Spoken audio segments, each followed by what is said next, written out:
I'm wondering if you folks have a sense of that. Yeah.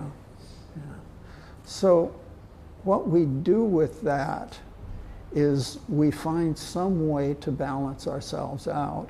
And unfortunately, as the intensity deepens and as the speed deepens, it takes us into defense systems that we have to shut down.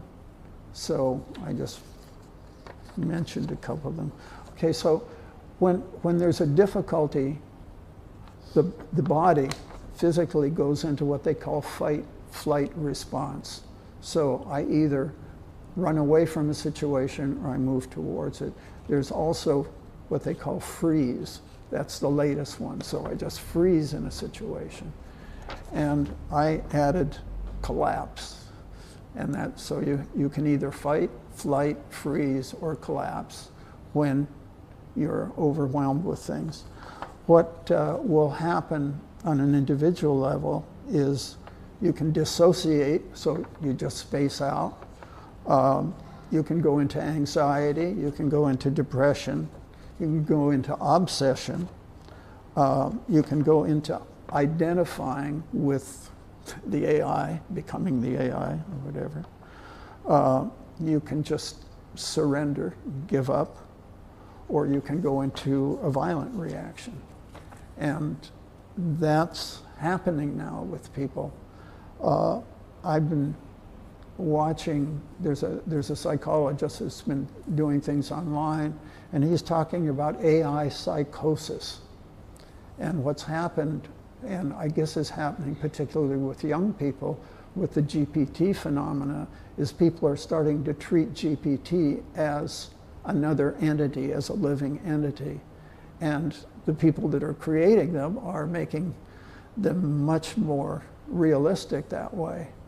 And there have been suicides and there have been psychotic experiences because people have taken and started identifying their ChatGPT as a mentor or as a teacher or something else. And certainly, you know, these things have all the information, so it's very easy to do. And we as human beings habituate to relating to the world in a human way.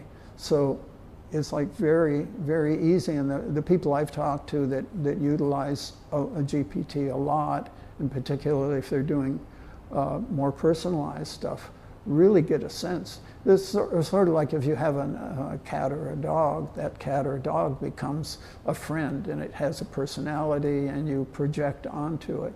And that's what's been happening with the AIs, particularly with young people. And I'm in touch with a couple of psychologists in the States that are working with kids that have dissociated from themselves as these bodily experiences, and they go play with their imaginary friend online and don't want to communicate in this here and now experience. It's like the avatar and the other world becomes more important than this one.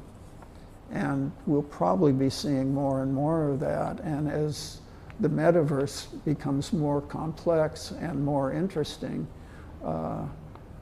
what some of the people in the field are saying is people will be living more and more in that space and less in this